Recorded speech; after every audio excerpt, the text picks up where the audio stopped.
Então você pode abrir sua Bíblia em Filipenses. Já pregamos todo o capítulo 1 e estamos atualmente no capítulo 2, Filipenses capítulo 2.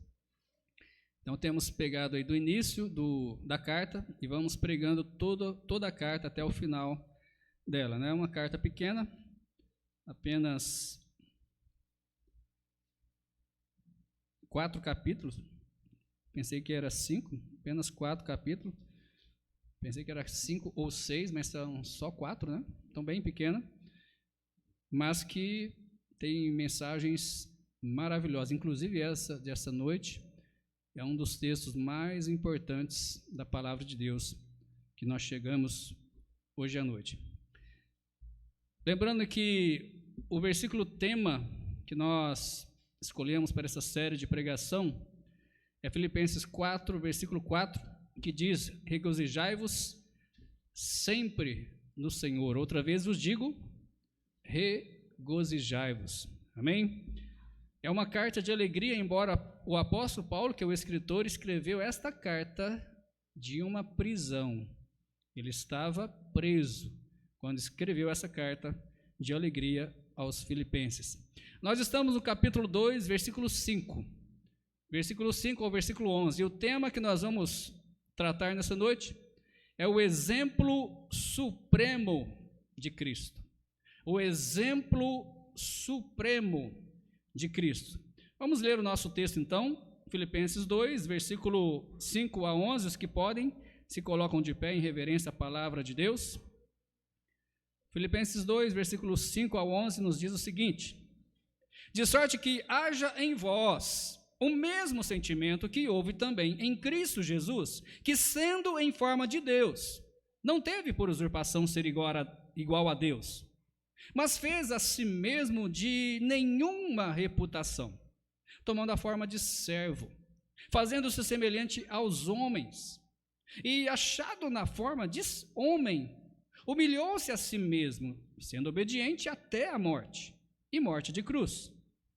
Por isso também Deus o exaltou soberanamente, e lhe deu o nome que é sobre todo nome, para que ao nome de Jesus se dobre todo o joelho dos que estão nos céus, na terra e debaixo da terra, e toda língua confesse que Jesus Cristo é o Senhor, para a glória de Deus Pai.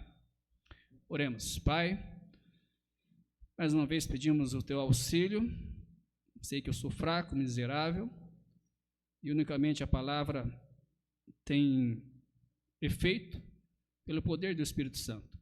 Então pedimos que realmente que essa palavra possa ser dirigida pelo Espírito Santo, tanto na transmissão, quanto também na recepção de cada um dos que estão aqui presentes, também daqueles que estão acompanhando pelo Facebook. E todos realmente possam aprender, mas também ser tocados pelo Espírito Santo. É em nome de Cristo que oramos e agradecidos. Amém. Os irmãos podem se assentar. O exemplo supremo de Cristo. Muitos acreditam que os versos 6, estamos aí do verso 5 ao 11, né?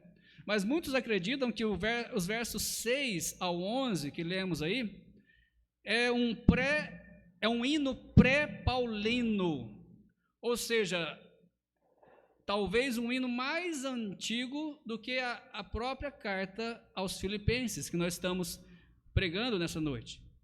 Mas alguns acreditam assim. Só que, mesmo assim, consideramos que os versos 1 ao 11 são uma unidade com o mesmo objetivo no ensinamento.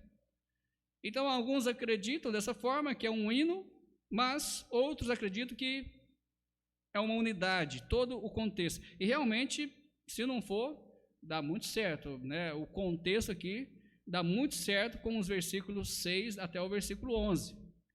Por exemplo, nos versos 1 ao 4, que nós pregamos, né, domingo passado, Paulo está exortando aos filipenses a serem unidos em um mesmo sentimento, que é o quê?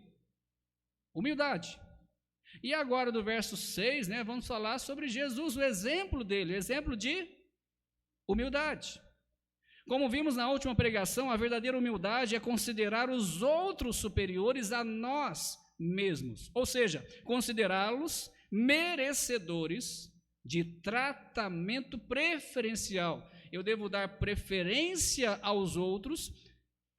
Exemplo prático, estamos numa fila, eu fico lá em último lugar. Pastor, isso não é comum, verdade, porque nós não temos esse tipo de humildade. É algo que tem que ser trabalhado.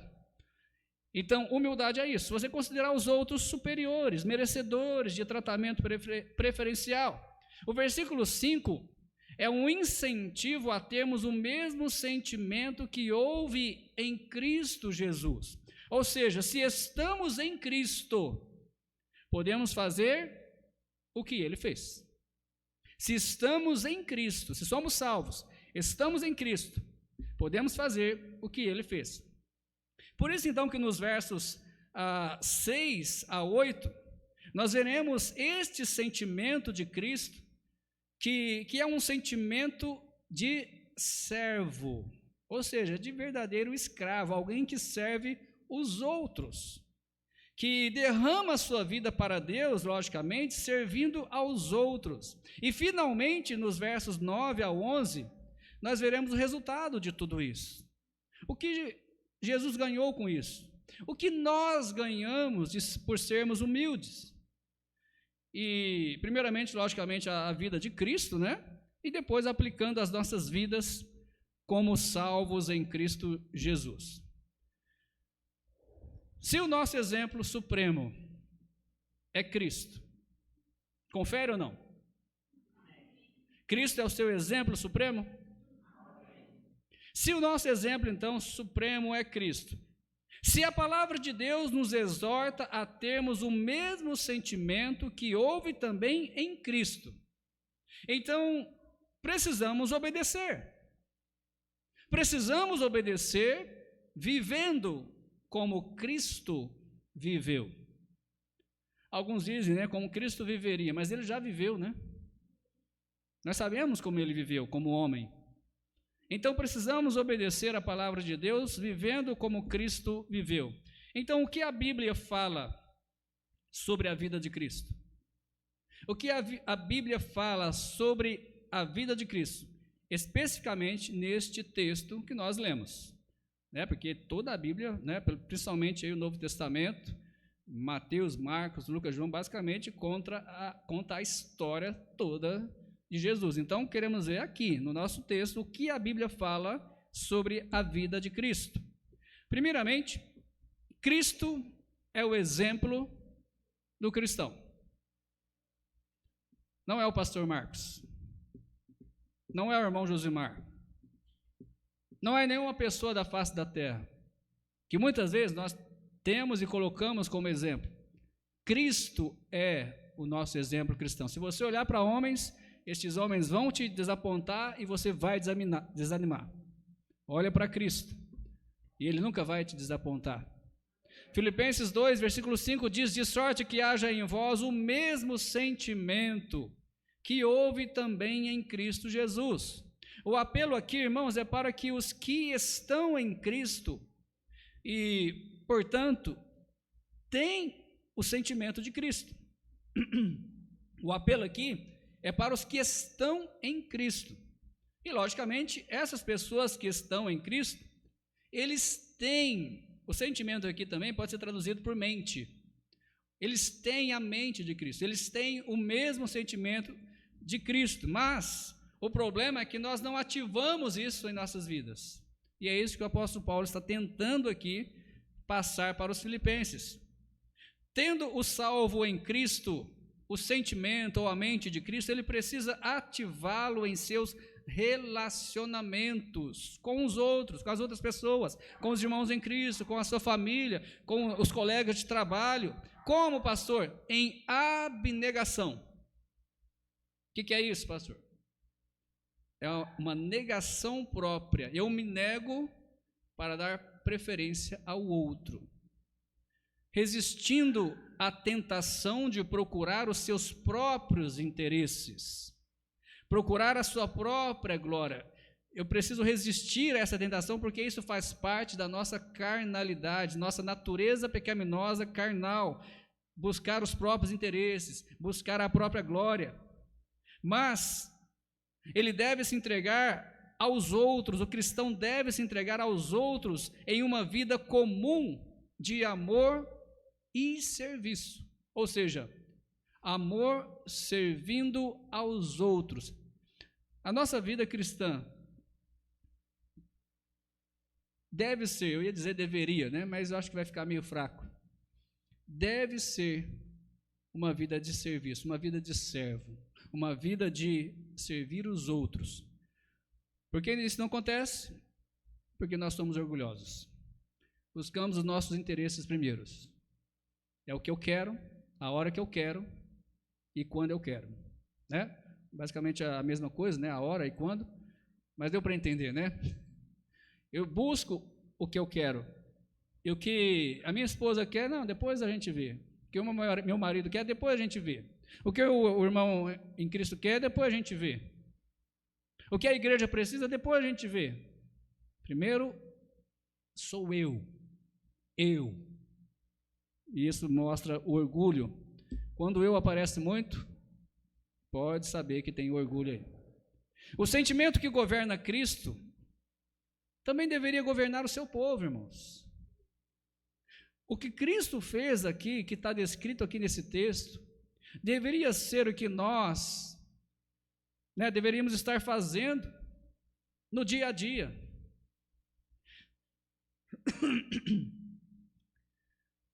A humildade é a parte essencial deste sentimento que Paulo apela. Só que a ênfase que Paulo coloca aqui é a abnegação. Novamente a mesma palavra, né? É realmente você negar a si mesmo, ou você se auto-sacrificar pelos outros.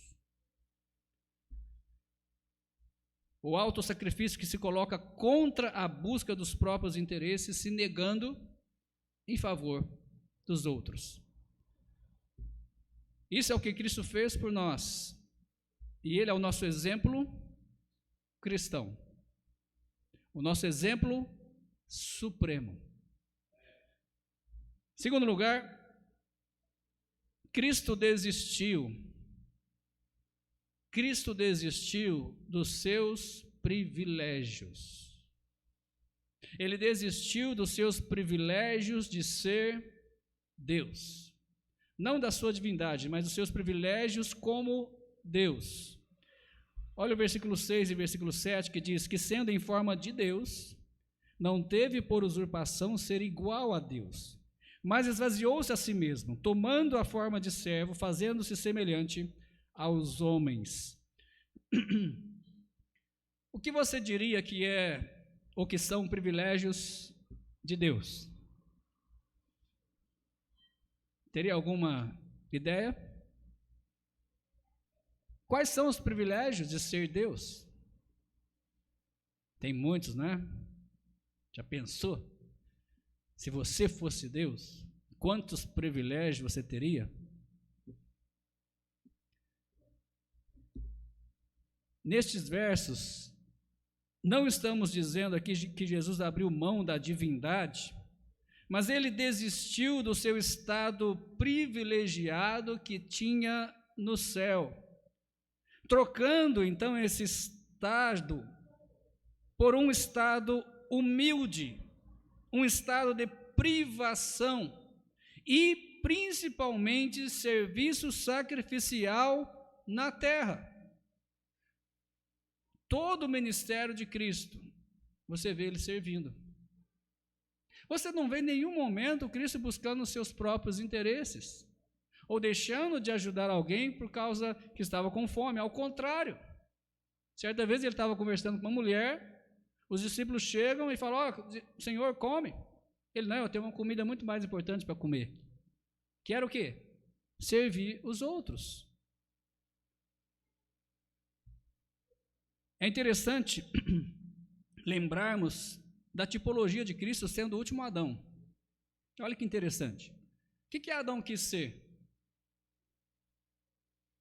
Jesus é chamado na Bíblia o último Adão, né? Primeiro Adão, logicamente, é Adão, o primeiro homem da terra. O que ele quis ser?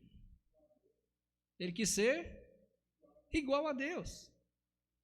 Então, ao contrário do primeiro Adão, que quis ser igual a Deus, conforme está lá em Gênesis 3, versículo 5, Jesus, que é considerado o último Adão, conforme 1 Coríntios 15, 47, Jesus humilhou-se e obedientemente aceitou o papel de servo sofredor. Não era só servo, era um servo sofredor, um escravo que sofria por ser escravo, porque ele desistiu até mesmo dos seus privilégios e poderes divinos que eram seus, né? Por direito. Ele desistiu porque ele queria agradar aos outros, ele queria servir aos outros. Mas a pergunta que não quer calar, irmãos, por que Jesus fez isso? Porque mesmo sendo Deus, tendo todos os privilégios de ser Deus, né, os irmãos conhecem os atributos de Deus, né? Deus é eterno, Deus é todo-poderoso, Deus é onisciente, ou seja, sabe tudo que tem para saber. Deus é onipresente, Ele está em todo lugar, e outros mais atributos de Deus. Mas por que Ele deixou todos os privilégios de ser Deus? Qual a vantagem que Jesus teve em fazer isso? Me diga o que ele ganhou com isso? A não ser a satisfação de obedecer o Pai, que ele sempre dizia isso, a não ser a satisfação de conceder salvação a toda a humanidade, o resto é só sofrimento. É só negação das parte das pessoas, inclusive até hoje. Depois de tudo que ele fez na cruz, as pessoas ainda negam Jesus, ainda não querem saber nada de Jesus, querem sempre pensar em si mesmas. Aqui não temos apenas um exemplo, irmãos, nesse texto, sobre Jesus, mas temos aqui uma revelação do que Cristo fez por cada um de nós. Ele deixou o seu lar de glória, ele se esvaziou de todos os privilégios que tinha como Deus, ele não deixou de ser Deus, ok? Não confunda. Ele fez o que tinha que fazer, ou o que fez por amor de você, para servir você, para ser o seu Salvador e te dar a vida eterna. Em terceiro lugar, nós vemos que Cristo foi obediente até a morte. Cristo foi obediente ao Pai até a morte. Versículo 8 nos diz: e achado na forma de homem, humilhou-se a si mesmo, sendo obediente até a morte e morte de cruz. Em outras palavras, podemos dizer que Cristo foi fiel até o fim. Até o fim. Até o último suspiro que ele deu na cruz, ele foi fiel, obediente ao Pai, servindo a humanidade, sendo o cordeiro, né, conforme a Bíblia chama, o cordeiro pascal, o cordeiro que tira o pecado do mundo. Quem gostaria de ser um cordeiro aqui para ser sacrificado? Garanto que ninguém. Mas Cristo se colocou como cordeiro de Deus, através do sacrifício dele na cruz. Os pecados de toda a humanidade poderiam ser perdoados.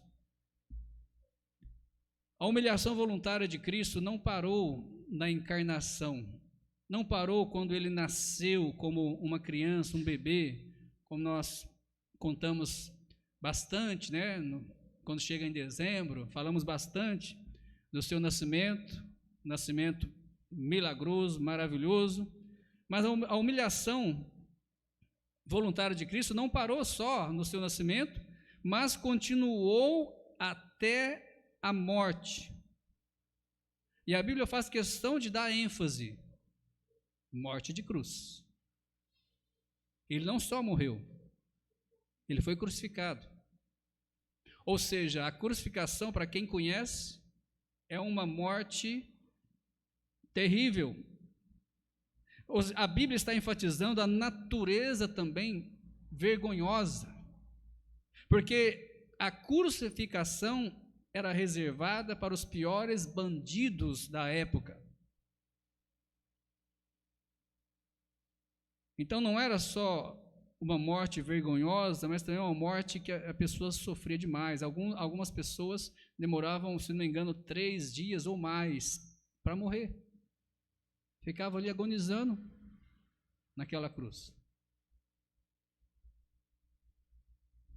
Cristo se humilhou, pondo de lado os seus direitos divinos e suas vontades, para assegurar o nosso bem-estar. Por que hoje eu posso dizer, eu sou salvo? Por que hoje eu posso dizer, eu estou indo para o céu? Por que hoje eu posso dizer, se meu coração parar de bater agora, eu vou estar com Deus? Foi porque teve um pagamento aí por trás, não é de graça. Não foi de graça. Para mim é, mas não foi de graça. Alguém pagou a conta. Cristo morreu. E a sua morte pagou os pecados de toda a humanidade. Ele fez isso para assegurar o nosso bem-estar. Por isso que hoje eu estou tranquilo, irmãos. Aliás, a Bíblia fala sobre isso, né? O cristão tem que estar tranquilo. O pior que pode acontecer com um cristão é o quê? Humanamente falando, a morte. Sabe que aí a gente vê na Bíblia, o morrer é lucro. A gente vai estar no céu, sem dor, sem pecado, com Cristo. Então, tranquilo. É o nosso bem-estar. Jesus fez isso por nós, pelo nosso bem-estar. Quantos, infelizmente, hoje, rejeitam a salvação? A gente fala, a gente explica, olha o que Cristo fez por você. E as pessoas simplesmente falam assim, não, obrigado, não quero, eu tenho a minha religião, eu vou pensar no assunto. Outros, talvez até abandonam a Cristo, o que é difícil, eu sei, mas se você dá lugar ao pecado, de tal forma você vai abandonar a Cristo. Não estou dizendo perder a salvação. Falamos isso outro dia, né? A pessoa vai ser entregar o pecado de tal forma que vai ser entregue ao diabo para a destruição do corpo, mas o espírito vai ser salvo no último dia. Essas pessoas estão no mundo de pecado, mas a palavra do Senhor diz que Jesus foi obediente até a morte, por amor a você. Ele não desistiu de você. Jesus nunca desistiu de você e Ele não vai desistir de você. Ele toca o seu coração todas as vezes que você ouve a palavra dEle. Ele toca. Seremos nós também capazes, irmãos, de sermos fiéis e obedientes até a morte? Se alguém chegasse para você e dizer, olha, nega a Cristo, ou eu atiro agora na sua cabeça, o que você diria? Pode atirar. Ou talvez, não, já neguei. Só numa situação realmente dessa forma que nós saberíamos, com certeza, se somos cristãos verdadeiros ou não. Isso já aconteceu no passado, não através de armas de fogo, né? Mas assim como Cristo foi crucificado, muitos outros seguidores de Cristo foram crucificados. Foram colocados em, se não me engano, postes e tacados fogo.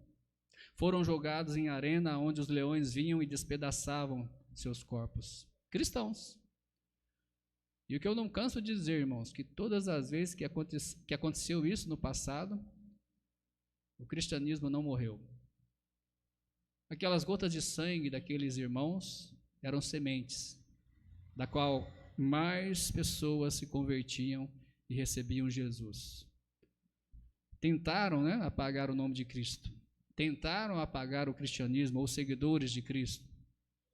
Não conseguiram, nunca vão conseguir. O problema é que naquela época eram verdadeiros cristãos, provavam isso através da morte, morriam por Cristo. Hoje, qualquer perseguiçãozinha que o cristão tem, já fica todo magoado, já fica todo triste, já fica todo desanimado. Então a gente tem dúvida muitas vezes de quem realmente é cristão verdadeiro e quem não é. Mas Deus sabe. Amém? Em último lugar, Jesus Cristo é o Senhor. Ele é o Senhor. Versículo 9 ao versículo 10 nos diz: por isso também Deus o exaltou soberanamente, e lhe deu um nome que é sobre todo nome, para que ao nome de Jesus se dobre todo o joelho dos que estão nos céus e na terra e debaixo da terra, e toda língua confesse que Jesus Cristo é o Senhor, para a glória de Deus Pai. Lembra do vídeo lá? Lembra da reunião no Monte Carmelo, que nós vimos no primeiro tempo do culto hoje? Lembra aonde eles chegaram? A reconhecer só o Senhor é Deus, porque estavam adorando um outro Deus chamado Baal, Irmãos, um dia toda a humanidade vai reconhecer que só Jesus é o Senhor. Não existe outro. Não existe. Olha o que diz Mateus 10, versículo 39. Que interessante, nós lembramos desses textos, principalmente Mateus 23, 12, mas eu vou ler os dois textos para os irmãos. Mateus 10, 39 diz: quem achar a sua vida, perdê-la-á. E quem perder a sua vida, por amor de mim, quem está falando aqui? O próprio Senhor Jesus. Quem perder a sua vida, ou seja, quem negar a sua vida para viver a minha vida, por amor de mim, vai achar a sua vida, vai viver a verdadeira vida, porque Jesus diz também em outro texto, eu sou o caminho, a verdade e a vida, e ninguém vai ao Pai se não for, por mim, é o que ele diz. Mas olha Mateus 23, 12, também nos diz: e o que a si mesmo se exaltar, o que vai acontecer com essa pessoa? Será humilhado. E o que a si mesmo se humilhar, será exaltado. Você percebe que nós lemos aqui o que Jesus disse? É basicamente aí o que aconteceu com ele. Jesus entregou a sua vida por nós, irmãos, não foi verdade? E para isso, ele se humilhou, sendo fiel até a morte. Por isso que Deus, então, o exaltou. Provavelmente hoje, eu não pesquisei, mas provavelmente hoje, poucos países, talvez, não sabem quem é Jesus. Mas, infelizmente, ainda tem. Poucos lugares não sabem quem é Jesus. Mas, sabe, um dia todos vão saber. Todos, porque a Bíblia diz isso. Na Bíblia, o nome de uma pessoa expressa caráter e condição, Vimos isso através de vários nomes, na própria pregação de quarta-feira, o livro de Oséias, vimos isso nos nomes dos filhos de Oséias. Então, o nome expressa caráter e condição da pessoa que recebe aquele nome. O nome de Jesus recebeu de Deus, o nome que Jesus recebeu de Deus é sobre todo o nome, e provavelmente esse nome seja o quê? Ou qual? Senhor. Senhor. Pois a confissão está aí. Jesus Cristo é o Senhor. Deve ser, irmãos, essa confissão deve ser a confissão mais antiga do cristianismo. Jesus Cristo é o Senhor. A confissão mais antiga que perdura até hoje. Aquele que se esvaziou tomando a forma de servo, aquele que se esvaziou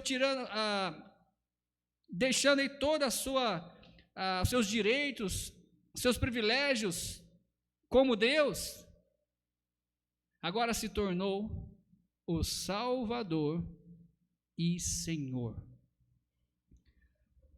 Por isso, todo o joelho, repito, todo o joelho se dobrará perante Jesus Cristo. Ninguém vai ficar sem se dobrar perante a Cristo.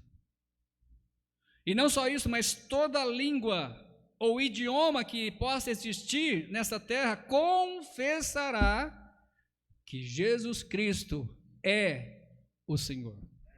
Toda língua. O senhorio de Cristo, irmãos, um dia será reconhecido em toda a terra. Todos se submeterão a Ele. Ele é o Senhor, irmãos, sem depender do consentimento humano.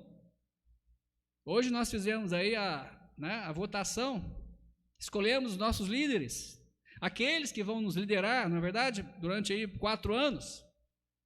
Jesus não precisa disso. Quer você consente ou quer você não consente, Ele é Senhor. Aliás, não existe outro Senhor, por isso que não tem como votar. Não tem outro que se compara a Ele, não tem ninguém que chega aos seus pés, quanto mais comparar a Ele. Então Jesus, Ele é o Senhor sem depender do consentimento humano. O reino de Deus, irmãos, virá, mesmo que os homens resistam a Ele, vai vir. Hoje, preste atenção nisso, hoje Cristo é o Salvador, está pronto a salvar, está com as mãos estendidas, pronto para salvar, mas um dia Ele virá como Senhor e juiz.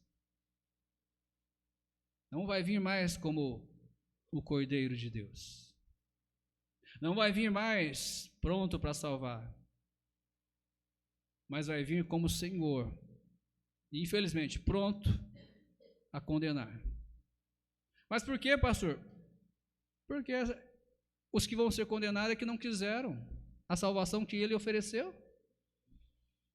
E só tem 2 caminhos: ou você recebe a salvação de Cristo, que Ele já pagou por você, sem você merecer, ou Ele te dá o que você quer. Mas pastor, o que eu quero? Você quer ir para o inferno? Porque se você não quer Cristo, não quer o céu, o outro lugar é o inferno. Então Ele vai te dar o que você quer. Ele não está sendo injusto, Ele não está sendo mau, Ele só está dando aos homens o que eles querem. E infelizmente, pergunto, irmãos, hoje, este mundo, pode-se dizer que este mundo é um mundo realmente voltado para Deus? Pode-se dizer que as práticas das pessoas hoje em dia são práticas realmente altruístas, práticas que são voltadas para agradar a Deus? Eu poderia aqui falar e ver que nada do que o povo faz hoje é voltado para Deus, mas voltado para os seus próprios egos, voltado para si mesmo, voltado para prejudicar outras, pisar nas outras. Hoje mesmo, né? O irmão Dinor falou que teve briga ali numa escola por causa de votação.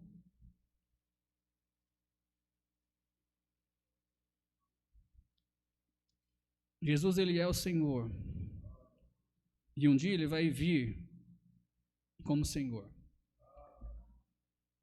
E chegamos então à conclusão, irmãos. Embora este texto seja rico em informações e ensinamentos, na verdade, é um texto tão rico, né?